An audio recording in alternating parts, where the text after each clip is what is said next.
Otherworldly beings known as spirits are invading Earth and causing mass destruction. Now it's up to a young high school boy to stop them. Hello and welcome back to our channel Ice Guy. Today we are going to do a recap of the anime series called Date Alive.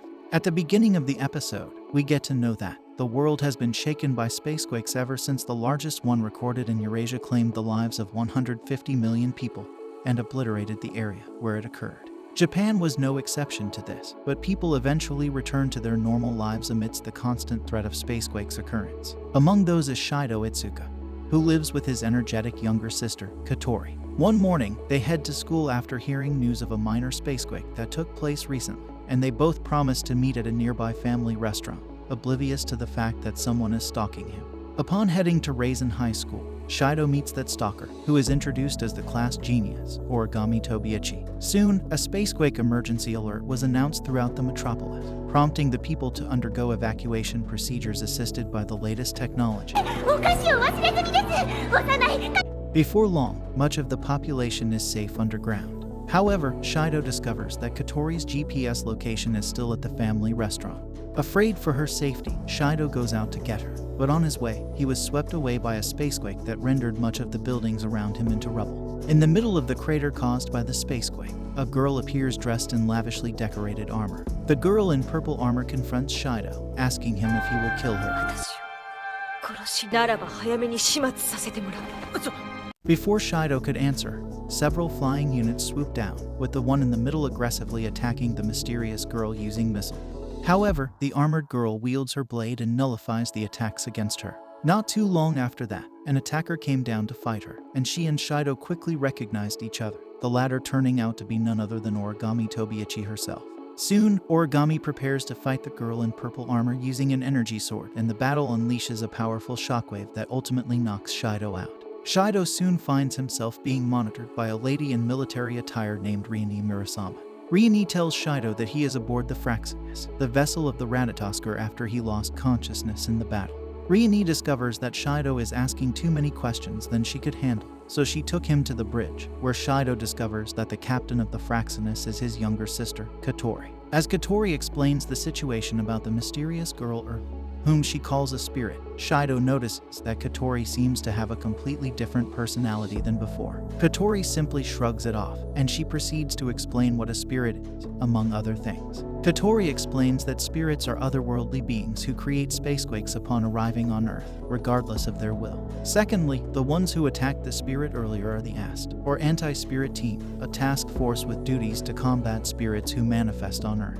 Thirdly, there is a way to defeat a spirit without killing it, and Shido is the person they need for this. After a sleepless night clearing the gouge given to him by Katori, Shido heads to school. During the day, he visits the physics preparation room, where he almost enters a rather intimate scene with Rioni, although it is actually to install an invisible earpiece to his right ear. Soon, a spacequake emergency is sounded throughout the school premise, and Katori tells Shido to retreat to the Fraxinus because the spacequake is detected to appear on Raisin High School itself. Hours later, Shido is redeployed to the school premises, which were now utterly destroyed due to the spacequake. Katori soon briefs Shido about his solitary role in dealing with the spirit that he had met before, codenamed Princess, since the AST, Origami included, is poorly equipped for indoor combat.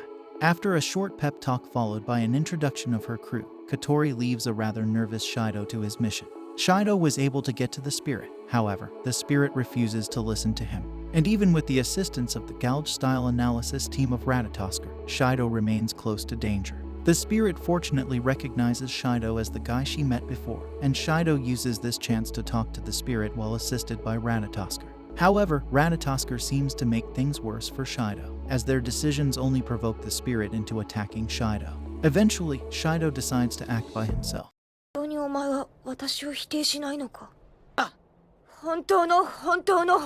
And he declares that he may not be interested in whatever they would talk about, but he is determined to not reject her. At that instant, the ruthless spirit has a change of personality and childishly rejects Shido's serious statement. However, she eventually warms up to Shido as she considers him as the first human to have talked to her.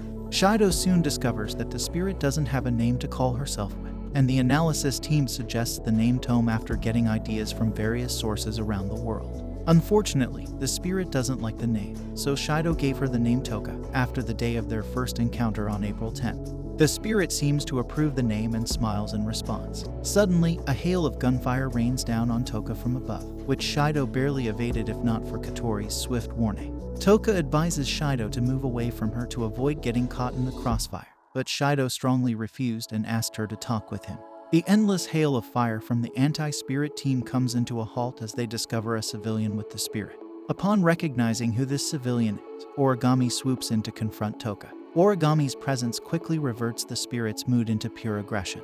Toka summons her weapon Sandalpin and slashes at the two. Origami manages to survive the encounter with Toka that night. She was given a short sermon by her superior about being reckless in her duties before being taken to safety. Shido was unharmed as well, although upon his return to the ruins of Raisin High School, he is still having second thoughts about what happened the day before. Thanks to the vouchers he receives from a chance encounter with Tanamachi, Shido manages to afford to take Toka to a rather expensive restaurant.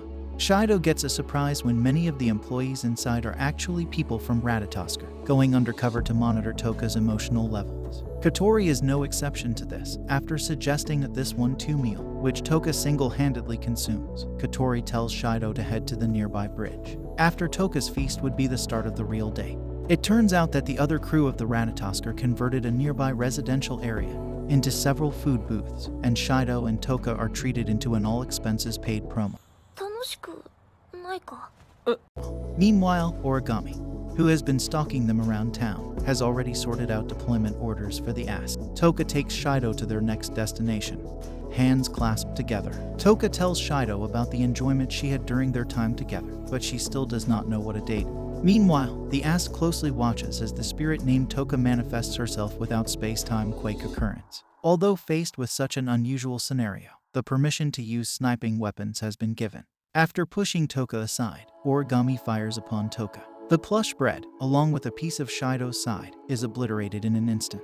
The sudden turn of events came like a flash to Toka, but as soon as she sees Shido's bloody corpse on the ground, she has finally accepted Earth's decision to reject her. Upon summoning her astral dress Adnai Melek and her angel Sandalpin, she unleashes her ultimate weapon, the Havan-Helef.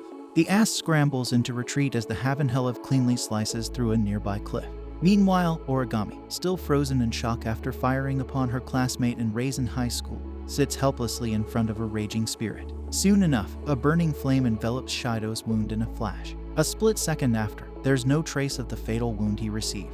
Katori then pushes through the plan to retrieve Shido and to calm the raging princess. Origami is deafened by the realization that she killed a human, while Toka is blinded by seething rage towards Shido's killer. Origami, helpless in fighting a powerful spirit, succumbs to her imminent fate. However, Toka's attention is diverted to something flying behind her, Shido, in the flesh. Toka is overjoyed to see Shido alive. However, she tells Shido that her final sword is reaching its critical limit, and the energy it holds must be released.